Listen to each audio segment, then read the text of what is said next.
AJ ನ್ಯೂಸ್ಗೆ ಸ್ವಾಗತ. ಬಾಗಲಕೋಟೆ ಜಿಲ್ಲೆ ಬಾದಾಮಿ ತಾಲೂಕಿನ ಉಗಳವಾಟ ಗ್ರಾಮದಲ್ಲಿ ಅಮಾನುಷವಾಗಿ ಕುರಿ ಗಾಹಿ ಶರಣಪ್ಪ ಜಮ್ಮನಕಟ್ಟ ಹತ್ಯೆ. ಕೊಪ್ಪಳ ಜಿಲ್ಲೆ ಯಲಬುರ್ಗಾ ತಾಲೂಕಿನ ಹಿರೇಮ್ಯಾಗೇರಿ ಗ್ರಾಮದ ಕುರುಬ ಸಮಾಜದ ಮಹಿಳಾ ಪಿಡಿಒ ಮೇಲೆ ಹಲ್ಲೆ ಹಾಗೂ ಕಲಬುರಗಿ ಜಿಲ್ಲೆ ಆಳಂದ ತಾಲೂಕಿನ ಖಾನಾಪುರ ಗ್ರಾಮದಲ್ಲಿ ಕುರುಬರಿಗೆ ಬಹಿಷ್ಕಾರ ಖಂಡಿಸಿ ಕುರಿಗಾರು ಹಾಗೂ ವಿವಿಧ ಸಂಘಟನೆಗಳ ನೇತೃತ್ವದಲ್ಲಿ ಗದಗ ಜಿಲ್ಲಾಡಳಿತ ಭವನದ ಎದುರು ಕುರಿಗಳ ಸಮೇತ ಪ್ರತಿಭಟನೆಯನ್ನು ನಡೆಸಲಾಗಿದೆ.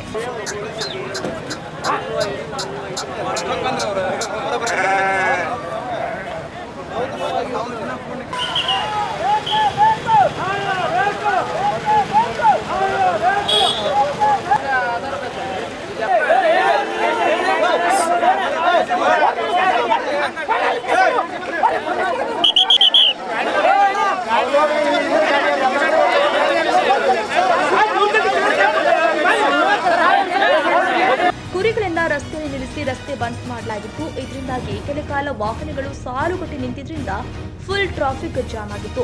ಕುರಿ ಗಾಯನ್ನ ಕೊಂದ ಕೊಲೆಗಡುಕರಿಗೆ ಕಠಿಣ ಶಿಕ್ಷೆ ವಿಧಿಸಬೇಕು ಅಂತ ಆಗ್ರಹಿಸಿದ್ರು. ಸರ್ಕಾರ ಕೂಡಲೇ ಎಚ್ಚೆತ್ತು ಕುರಿಗಾರರ ಹಿತ ಕಾಯಬೇಕು, ನಿಷ್ಪಕ್ಷಪಾತ ತನಿಖೆ ಮಾಡಬೇಕು, ಹತ್ಯೆಗೀಡಾದ ಯುವಕನ ಕುಟುಂಬಕ್ಕೆ ತಕ್ಷಣ ಪರಿಹಾರ ಒದಗಿಸಬೇಕು, ಕುರಿಗಾರರಿಗೆ ಬಂದೂಕು ಲೈಸೆನ್ಸ್ ಕೊಡಬೇಕು ಅಂತ ಒತ್ತಾಯ ಮಾಡಿದ್ರು. ಕನ್ನಡಿಗರ ಮೆಚ್ಚಿನ ನಿಮ್ಮ ಎಜೆ 24/7 ನ್ಯೂಸ್ ಕನ್ನಡ ವಾಹಿನಿ ಇದೀಗ ಟಿವಿಯಲ್ಲಿ ಲಭ್ಯ. ವೇಳೆ ನೋಟಿಸ್ ಕೊಟ್ಟಿದ್ರೆ ವಾಪಸ್ ತಗೋತೀವಿ.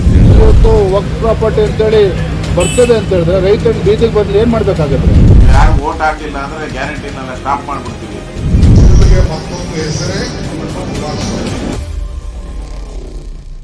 ಕರ್ನಾಟಕ ಮತ್ತು ದೇಶ ವಿದೇಶ 360 ಡಿಗ್ರಿ ಸುದ್ದಿ ಹಾಗೂ ಉತ್ತರ ಕರ್ನಾಟಕ, ಬೆಳಗಾವಿ, ಬಾಗಲಕೋಟೆ, ಧಾರವಾಡ, ಹಾವೇರಿ, ಗದಗ, ಬಿಜಾಪುರ ಜಿಲ್ಲೆಯ ಕ್ಷಣ ಕ್ಷಣದ ವಿವರವನ್ನ ಪಡೆಯುವುದಕ್ಕೆ ಎಜೆ 24/7 ನ್ಯೂಸ್ ಕನ್ನಡ ವಾಹಿನಿಯನ್ನ ಲೈಕ್ ಮಾಡಿ, ವಿಡಿಯೋಗಳನ್ನ ಶೇರ್ ಮಾಡಿ, ಕಮೆಂಟ್ ಮಾಡುವ ಮೂಲಕ ನಮ್ಮ ವಾಹಿನಿಗೆ ಸಹಕಾರ ನೀಡಿ ಮತ್ತು ಚಾನೆಲ್ ಅನ್ನ ಸಬ್ಸ್ಕ್ರೈಬ್ ಮಾಡಿ.